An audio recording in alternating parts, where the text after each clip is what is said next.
Olá! Na nossa última videoaula, nós analisamos as normas de saúde e segurança do trabalho. Nesta, nós vamos tentar organizar e sistematizar esse emaranhado, esse mosaico de leis no Brasil. Para começar, deixa eu te fazer uma pergunta. Você já ouviu falar em Hans Kelsen? Kelsen foi um filósofo jurídico europeu que escreveu a obra Teoria Pura do Direito, um livro muito denso, muito abstrato. E o seu pensamento influenciou o direito dos países ocidentais, inclusive no Brasil. É dele a famosa pirâmide que visa hierarquizar as normas do ordenamento jurídico. Para ele, para Kelsen, a norma mais importante de um país é a sua Constituição, de modo que ela sempre fica alocada no topo, ok? A partir dela se ramificam, se organizam todas as demais normas de um país.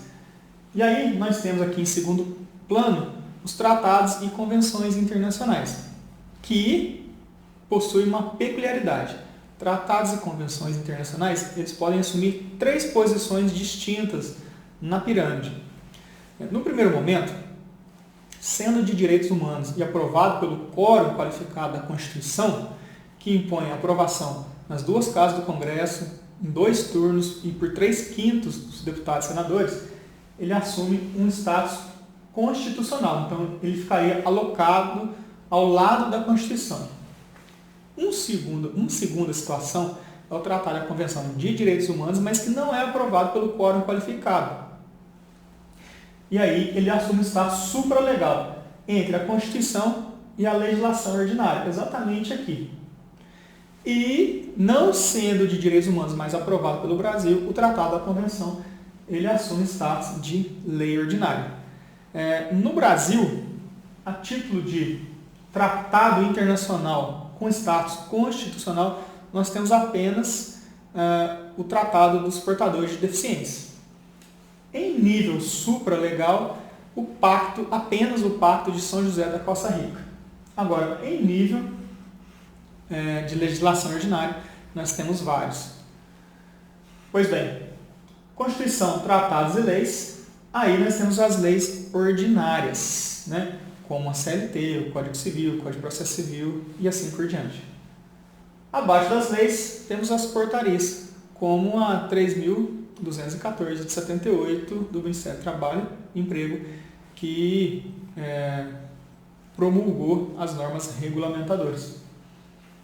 Temos as instruções normativas, e aqui o exemplo que a gente pode dar é a 77 de 2015, né, do INSS, que regulamenta o procedimento dentro do INSS para os benefícios. As resoluções, como aquela do Conselho Superior da Justiça do Trabalho, que criou um plano nacional de prevenção de acidente de trabalho.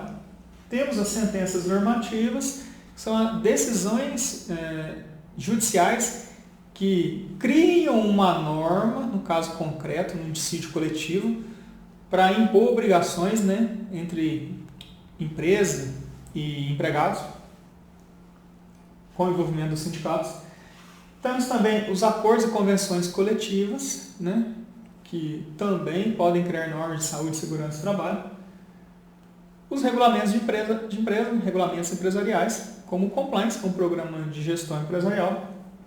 E temos aqui, por fim, os contratos de trabalho, que podem criar normas e obrigações específicas para determinada profissão. Então, vejam bem, essa é a visão clássica da hierarquia das normas.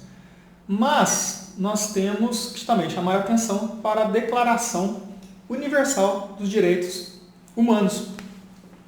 E ela, como se trata de uma norma ius cogens, ou seja, ela é imperativa, uma norma imperativa de direito internacional que não depende da ratificação dos países membros, ela tem uma posição de destaque, né, aqui, até mesmo acima da Constituição Federal.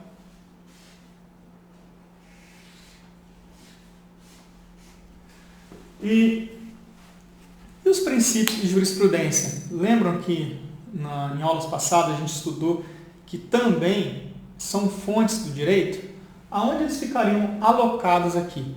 Então, no meu entender, princípios de jurisprudência, eles ficam alocados ao lado das leis.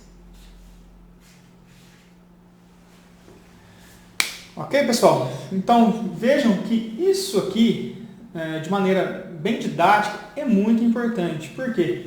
Porque tudo que vem abaixo tem que estar compatível com a norma acima.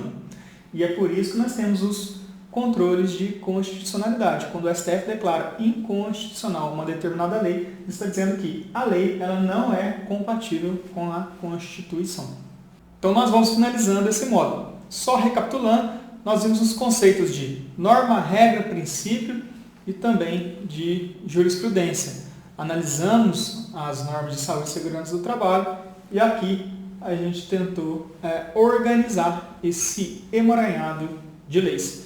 No nosso próximo módulo, nós vamos estudar o acidente do trabalho, conceitos, situações legalmente equiparadas, enquadramento, CAT, nexo técnico epidemiológico, impugnação administrativa e judicial. Até a nossa próxima videoaula.